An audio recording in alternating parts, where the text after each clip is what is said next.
Salut, salut, je vous salue dans le nom de Jésus, que la paix de Dieu repose sur chacun de vous, élèves, étudiants. On ne naît pas élève ou étudiant d'impact, on le devient. Et si tu ne deviens pas un élève ou un étudiant d'impact dans le monde, tu seras un élève ou un étudiant impacté par le monde. Comment gérer efficacement mon temps? Telle est la question que beaucoup d'élèves et d'étudiants se posent. Qu'est-ce qu'il faut faire? Première chose, établissez un emploi de temps et tâchez de le respecter. Dans l'établissement de votre emploi de temps, veillez à y inscrire d'abord les activités et des programmes qui ne changent pas.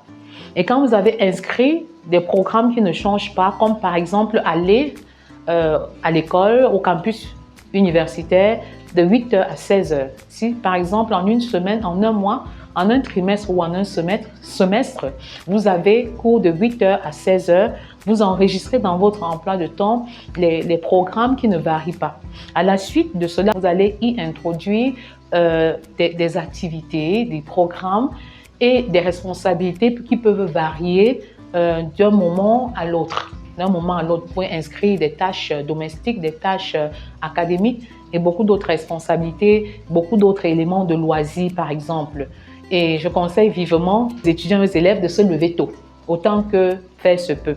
C'est vrai qu'il est aussi important d'identifier si on est un couche tôt ou un couche tard. Si vous êtes un couche tôt, il faut faire un planning en tenant compte du fait que vous devez vous coucher tôt, en fait, pour vous lever également tôt. Si vous êtes également un couche tard, vous devez dresser votre planning en tenant compte de cette disposition-là pour ne pas aller à l'encontre des moments où vous êtes plus aguerri, plus fort. Vous savez, pour chaque élève ou pour chaque étudiant, il y a des périodes de la journée où vous êtes plus efficace. Moi, par exemple, je suis une couche tard. C'est-à-dire que je peux travailler jusqu'à très tard dans la nuit, jusqu'à minuit, 23h, 1h, sans que cela ne me pose aucun problème. Mais j'aurais du mal à me lever à 3h du matin pour travailler pendant longtemps. Donc, il est bien de savoir si vous êtes un couche tôt ou un couche tard et dresser un planning qui prenne en considération cet élément-là.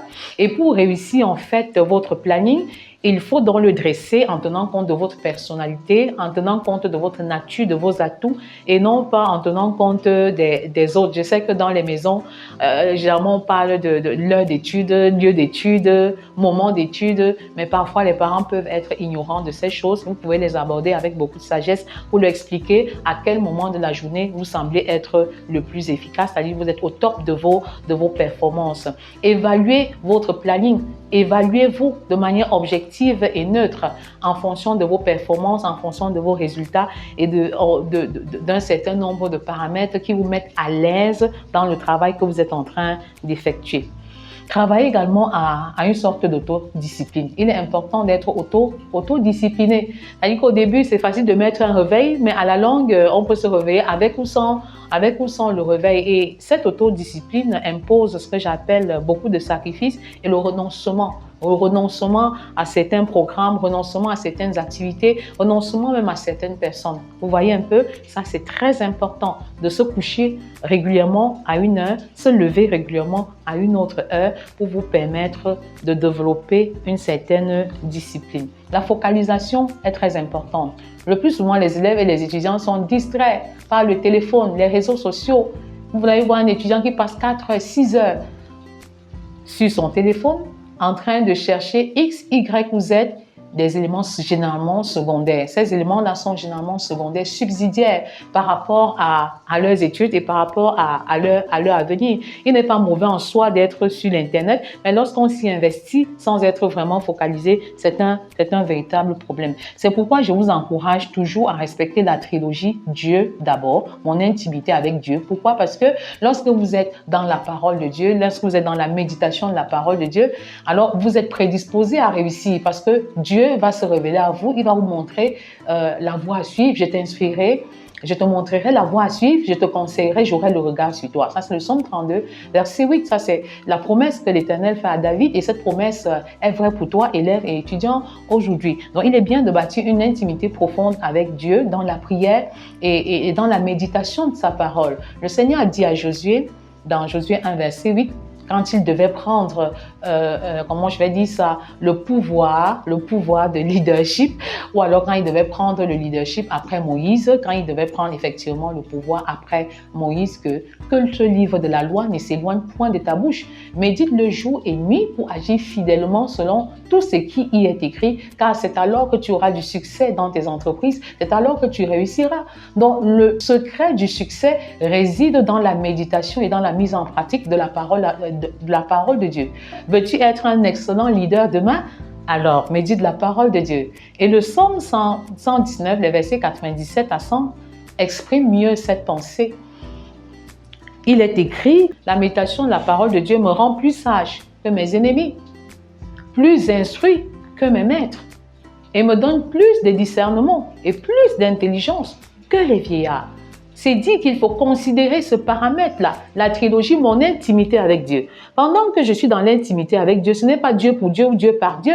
Cette intimité pour Dieu m'ouvre même les portes pour que je sois un enfant obéissant, pour que j'accomplisse mes tâches domestiques, que je joue pleinement mon rôle et que sur le plan académique, que je ne sois plus en train de tergiverser. Une bonne intimité avec Dieu m'ouvre la porte du choix des séries, du choix des filières. Je ne vais pas choisir d'aller en A ou en C au hasard, de faire mathématiques ou informatique ou lettres bilingues par mimétisme ou par simple imitation. Mais dans une communion parfaite avec Dieu le Père, il me montre en fait ce qui est bon pour moi. Il me montre le chemin que je dois suivre. Et finalement, dans le respect de la trilogie, mon intimité avec Dieu, j'accomplis mon devoir familiale et sur le plan académique, je travaille également à faire ce que je dois faire et tout cela débouche sur une insertion socio-professionnelle extraordinaire parce que je réussis dans la présence de Dieu à être la personne qu'il faut et à faire ce qu'il faut et avec des personnes qu'il faut. Et c'est vraiment quelque chose de très intéressant. Alors, il faut être vraiment focalisé et surtout apprendre à dire non. Être étudiant, être élève ne signifie pas tout embrasser, non. Ça ne veut pas dire qu'on est inoccupé, non. Ça ne veut pas dire que on doit être la machine à tout faire. Non, on doit pouvoir dire non à certaines personnes, dire non à certaines choses parce qu'on veut se propulser, parce qu'on a un objectif à atteindre. Il faut se concentrer, se focaliser, atteindre l'objectif et plus tard, on pourra considérer d'autres paramètres si nécessaire. Et je voudrais dire que le modèle par excellence à ce niveau reste Jésus. Jésus qui a passé sa vie à faire trois choses principales. Trois choses principales. En fait, il priait régulièrement avec Marc 1,35. Pendant qu'il faisait encore sombre, il se levait et il priait. Pourquoi? Parce qu'il cherchait la directive. Est-ce que tu cherches la directive pour ta vie en famille, pour tes études, pour ton travail futur? Mais c'est dans la présence de Dieu qu'il faut chercher les directives. Il a pour toi un plan merveilleux. Jean 10, il est venu pour que tu aies la vie et que tu sois dans l'abondance. C'est lui qui a des projets merveilleux pour toi. Avec Jérémie 29, Dieu a des projets excellents. Il a d'excellents projets pour toi et donc il faut le consulter naturellement pour pouvoir t'enquérir de ce projet-là. Et ce n'est que dans la communion, dans la prière que tu peux avoir cet élément. Jésus priait. Ensuite, Jésus était quelqu'un qui prêchait et qui enseignait régulièrement. Tu es membre du comité scientifique divin, alors parle-en à d'autres personnes. Dis-leur que tu as changé de nature. Dis-leur que tu es dorénavant un enfant de Dieu. Tu es membre de la famille divine, constituée de Dieu le Père, le Fils et le Saint-Esprit.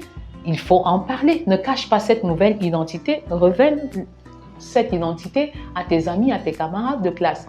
Donc, Jésus priait pour être en harmonie avec le Père, pour chercher les directives et il allait également communiquer. Une fois qu'il avait les directives, il allait donc auprès des autres et il communiquait aux autres ce qu'il avait reçu du Père et enfin, il était dans la formation en permanence. Il a formé ses disciples pendant 3 bonnes années pour les initier au discipulat, un discipulat reproducteur et multiplicateur.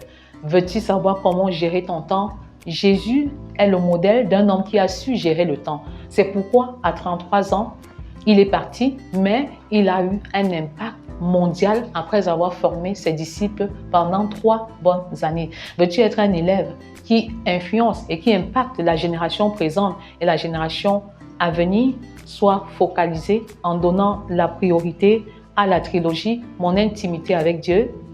J'accomplis mes devoirs à la maison en tant qu'enfant et je réalise l'excellence spirituelle, familiale et professionnel en comptant sur la grâce de Dieu. Alors, choisis d'être un élève ou un étudiant d'impact, car on ne naît pas élève ou étudiant d'impact, on le devient. Et si tu ne deviens pas un élève ou un étudiant d'impact dans le monde, tu seras un élève ou un étudiant impacté par le monde. Que Dieu te bénisse. Amen. Si vous avez aimé cette vidéo, alors abonnez-vous, activez la cloche de notification, laissez un commentaire, partagez pour restaurer une vie, une famille dans le but d'impacter une nation, le monde entier. Soyez bénis.